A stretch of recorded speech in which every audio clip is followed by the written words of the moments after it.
it's Katie, the Celestial Homebody, and today I'm going to show you how to make these adorable little itty bitty kitties perfect for fitting inside of 2-inch Gachapon balls. I use this Gachapon machine at markets and they are a best seller. Look at how adorable these little kitty cats are. Before we start, I will let you know, because I'm sure I'll get questions, I got my Gachapon machine on Etsy. I will link it for you in the description box. Great experience working with this seller. They completely customized my machine to match my entire brand. I purchased the actual Gachapon balls on Amazon and I opted for the pastels because firstly it matches the brand colors, but also I like how these aren't see-through. They're not clear, so it's nice because when a customer spins the machine, they get a potential favorite color of theirs in ball form, and then they have the additional mystery of opening it up to see what cat they got. So these are not only really cute because I love the colors, but they were also really cheap.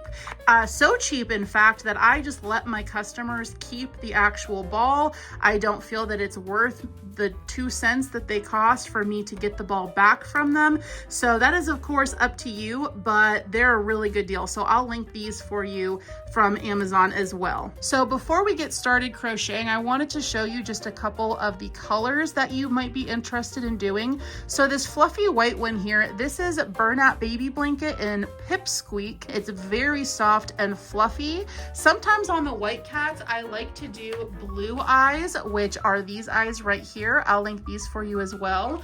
I also have these little green bead eyes, which sometimes I do in the Glitz Kitty. So in these, I use sinker eyes with glitter discs, but sometimes I like using these from Amazon too. So this yarn is Parfait Chunky Glitz in black, and this is what I consider a rare cat pull. So there are not many of these in the machine at any given time. Then we have another common color, which is the gray tabby cat color. This is yarn from Hobby Lobby. It is Yarn Bee Velvet, and it works out very interestingly. Each time I make a cat, it kind of looks different, even though it's all the same yarn, but because of the variation in it, sometimes the face will be dark like this one, sometimes it'll be lighter. In this one, it worked up dark in the face, and then the lightest points being in the ears and in the tail, and the body is kind of medium gray. But these are fun because they look a little bit different every time you make them. This rainbow cat is what I consider the ultra rare pull. So there's only one of these in the machine at any given time. This is Amazon Chenille in rainbow, and I absolutely love this yarn. I talk about it all the time on the channel. It is so incredibly soft and nice to work with. It is actually the same type of yarn that we're going to be using today, which we'll get to. It's just the rainbow color variation. This one is my personal favorite cat because I myself am a ginger, so I always relate to the orange cats. So this is the orange kitty cat. I color change on the feet to be white. The orange color in the body is Premier Yarns Parfait Chunky and the color Honey, and then the feet is white and Parfait Chunky. These are what the blue eyes look like that I mentioned earlier that sometimes I like to do for the white cats. Then the one that we're going to be making today is going to be this brown variegated. This is another very, very soft chenille from Amazon. Like I mentioned, it is the same brand as the rainbow. These two are just such a treat to work with, so I really enjoy making these little itty bitty kitties in this yarn, especially because they're so small to work with. It's nice having nice yarn, and it does not shed either. So this is the little guy that we're going to be making today. Before we get crocheting, let's gather up all of the materials that we're going to need to make the itty bitty kitty. So this little kitty pattern takes hardly any material at all. So of course you're going to need yarn for whatever color cat. You're going to want to use a size 5 yarn or a very, very slim size 6 yarn, because obviously you want your cats small enough to be able to fit inside of that 2-inch ball. You're also going to need just a little tiny bit of stuffing, really not much at all. You'll need some 10mm safety eyes, or if you want to make them extra large, you can use 12mm. Today I'm going to use 10. You're going to need a little teeny tiny bit of blush yarn for the nose. You can just use a little scrap. You're going to need, of course, your darning needle, scissors, and a 4mm crochet hook. I have all of my tools today on my hook halo, which I came up with to hold all of my crochet tools so that they don't run away while I'm sitting in my chair crocheting, but I've got them on my wrist today. So I'm using a 4mm tulip crochet hook. These are my favorite crochet hooks. If you have looser tension, you might need to go down to a 3.5mm, but a size 7 hook is perfect for me and my tension in order to get these guys small enough to fit inside of the little ball. Optionally, you can use a stitch marker if you'd like to. These guys are so small that I just opt to not even bother with a stitch marker, but you can use them if you would like to. If you prefer a written PDF pattern as opposed to one of these video tutorials, there's a link in the description box to download the written pattern. Great, so now that we have all of our materials, let's go ahead and start crocheting. So we'll start with a slip knot on our crochet hook, and we're going to either do a chain 2 or a magic ring, whatever you prefer. And we're going to do 10 single crochet inside of that first chain or into your magic circle.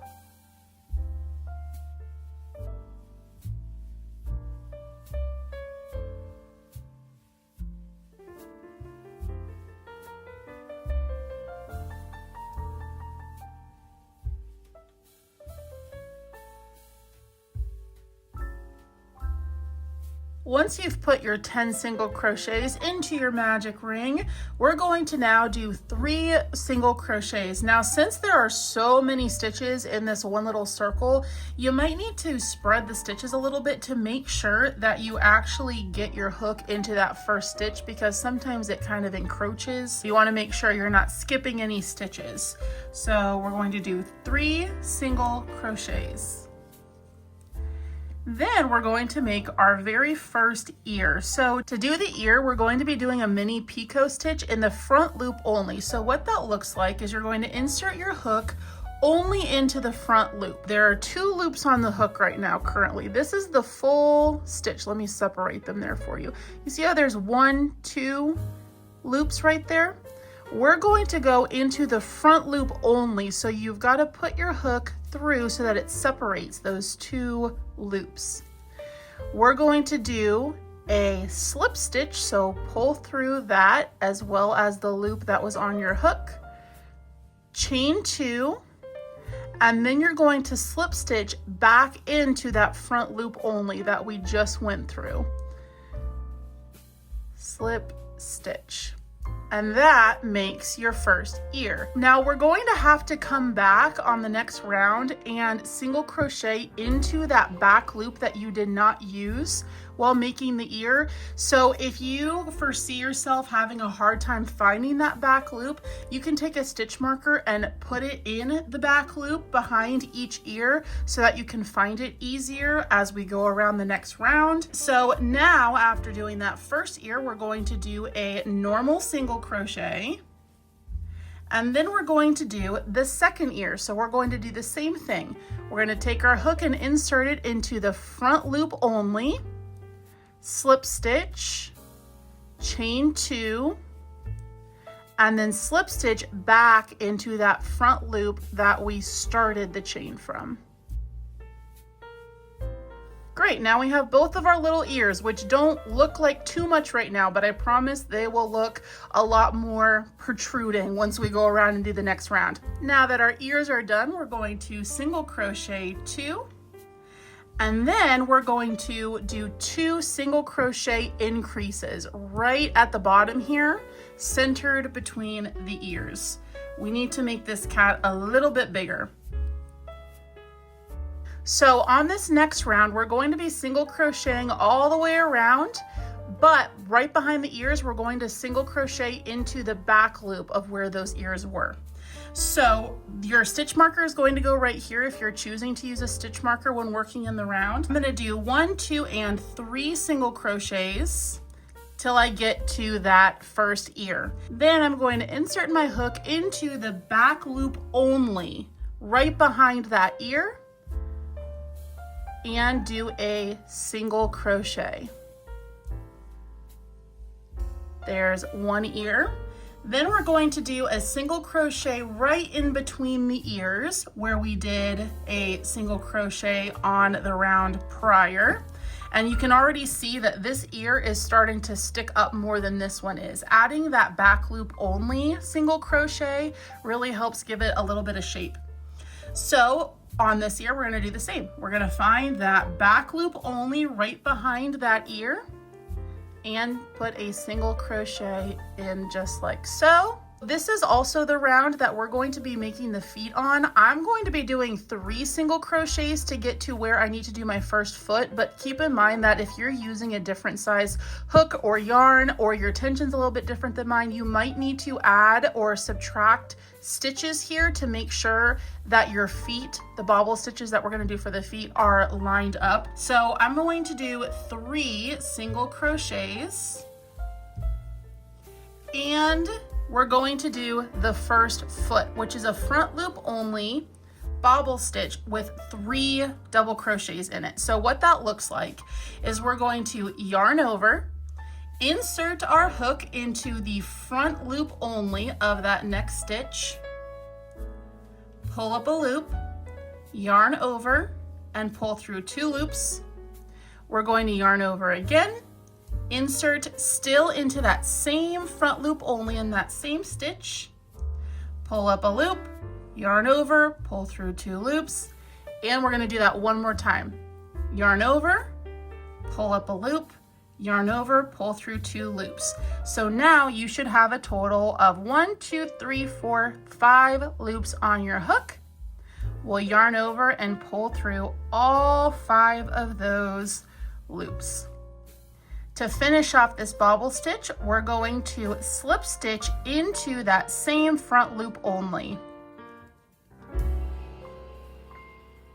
And there we have 1 foot, which looks like nothing right now until you do pull a little bit of this magic and you pop it right side out, and ta-da, there we go, we've got 1 foot. We'll do 1 single crochet in between the feet. To make the other foot, we're going to do the same thing that we did for the first foot and do a 3 yarn over bobble stitch in the front loop only. If you're newer to crochet and having a hard time finding the front loops or the back loops, you do not have to do the feet in the front loop only. The only difference is going to be that they're not going to stick out as much if you do it in the full stitch. The reason that I prefer to do it in the front loops only is because it really makes them nice and defined. So that's why I prefer it. But if you're having trouble finding that front loop, you do not have to do it in front loop only. With both ears and both front paws done, it is time to make the body. So this is just going to be 2 rounds of single crochets. I'm not even going to speed this part up or cut it because I want you to see just how quick and easy these little guys are to make. I can bust these out if I'm like binge watching one of my favorite shows or YouTubers. I can make these in about 10 minutes and I sell them for $10 each at markets. So that is a great bang for your buck in terms of time that you're putting into making these little guys. And a lot of customers actually like getting more than one because they like to collect them and go for the rare and ultra rare variants of them, which in my case is the rainbow and the sparkly kitties. Okay, so there we go. We just finished our 2 rounds of single crochet on the body. So in the next round, it's going to be a single crochet all the way around until it's time to do the back feet. And again, this is going to depend on your tension, but I'm going to do 9 single crochets until I need to make my first bobble for the feet. But you might need to add or subtract those single crochets depending on where your feet are landing, but you can just eyeball it. It doesn't have to be perfect. It's a handmade item. So if they're slightly off, then that's okay. So I'm at the point now where it is time for me to make my first back bobble. So we're going to do the same thing that we did for the front 2 feet, which is going to be a 3 yarn over bobble stitch in the front loop only. So I'm going to do 1 foot, then single crochet in both loops in between the feet, pop that bobble out there, and then do another foot, which is another bobble, 3 yarn over in the front loop only. This foot is all brown on my variegated yarn. And then slip stitch right back into that to finish off the bauble. And there we have it. We have all 4 feet now. Now it is easier to see the feet on non-variegated yarn. I mean, even on the grays, they're a little bit easier to see. I actually did 2 single crochets in between the feet on this one just because I wanted to see how it looked.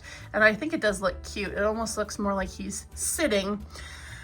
But anywho, now we're going to do a few more single crochet until it is time for the tail. So in my case, I'm only going to do 4 single crochet, but again, you might need to add or subtract depending on where yours is landing. You want to make sure before you do the tail that the stitch that you're going to do the tail in is as centered with the ears as possible. Sometimes the tail is a little bit far to the right or to the left and you just can't avoid it because of how your stitches land, and that's okay. Mine looks like it's going to be maybe a tad to the right here. It might be pretty center. So to make the tail, we're going to slip stitch into the front loop only. So we're separating those 2 loops right there to go into the front loop only. Slip stitch, chain 5,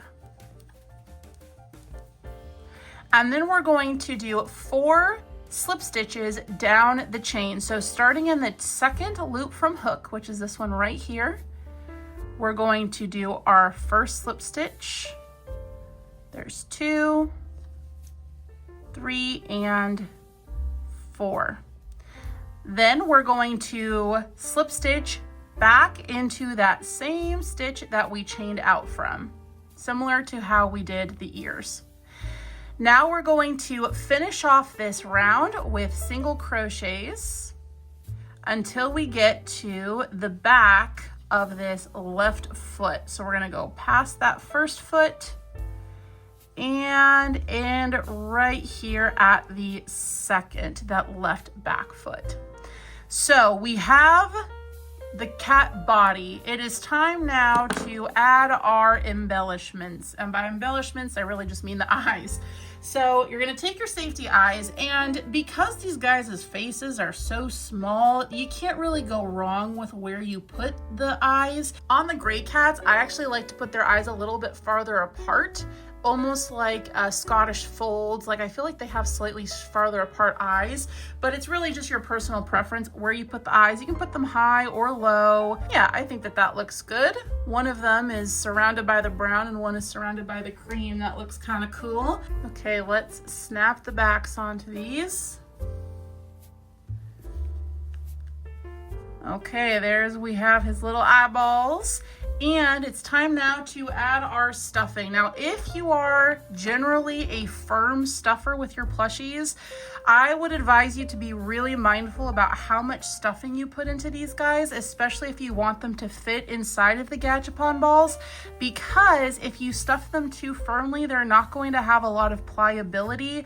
And sometimes you really got to squeeze them into the ball. So if they have a little bit of room inside of there for that stuffing to move and be a little bit loose, that is for the best. Like I said, this little pattern takes hardly any material at all, and they're so quick to do, which makes them perfect for markets. Now that we've got our body stuffed, we're going to go ahead and close up our kitty cat here by doing decreases all the way around. I prefer to do the invisible decrease, which means I only decrease in the front loops only, but you can do a normal decrease if you prefer.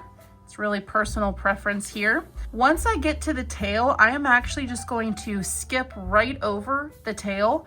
So I will decrease, I'll put 1 stitch there, pull that tail forward and hunt for that other stitch on the other side of it, and decrease there. So it's okay if there's a little teeny tiny gap here. Normally it's so small that even a child could not get their finger inside of there, but you can always go back and sew it up later if you do have a large gap. Once I have decreased all the way around, I will slip stitch to fasten off.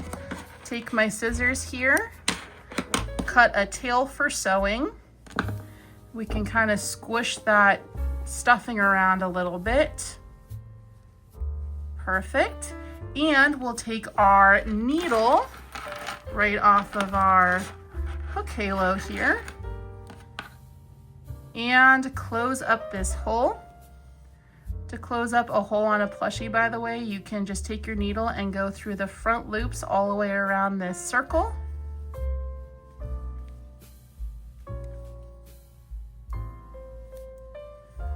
Pull it tight to close, little sphincter there. And then I'm going to fasten this off by locking my stitch and then pulling my yarn all the way through the body.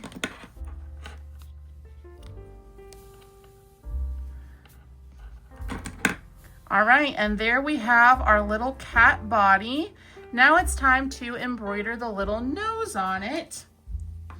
So we'll take our scrap blush yarn, and I like to make my noses very small, only about 1 stitch wide, right in between the eyes, maybe a little bit lower than directly between the eyes, but depending on, again, your tension and where you place the eyes, your nose might look a little bit different. Ooh, this yarn is shedding. And I like to make them really tiny because I think that they look chibi and cute like that. I just do 1 stitch. You can do an X if you want to. I just find that I don't have enough room in my face to do that generally. Or you can do like a triangle. There's a lot of different ways that you can make the noses, but I prefer just to do 1 little stitch across. And now I will take my hook and weave in these tails here. And we are just about done, my friends. Okay, and there we have our itty bitty kitty. Now let's see if it fits inside of the ball. The moment of truth. Here we go. Oh, he is perfect. And there we have his little home where he will live until my next market, and somebody gets it and opens him up and takes him home. This has been a highly requested pattern here on the channel, so I hope that you guys enjoyed. And if this is your first time ever seeing a video from me, then I invite you to hit that subscribe button and join the Homebody family. We do all things fiber arts around here, primarily amigurumi crochet. I have tutorials and market vlogs where we go and sell these items, vending at events. We talk all things patterns and yarn here. So if you want to stick around for the ride, then I'd be lucky and happy to have you. Thank you all so much for watching. I hope you have a wonderful day and happy crocheting. Bye-bye.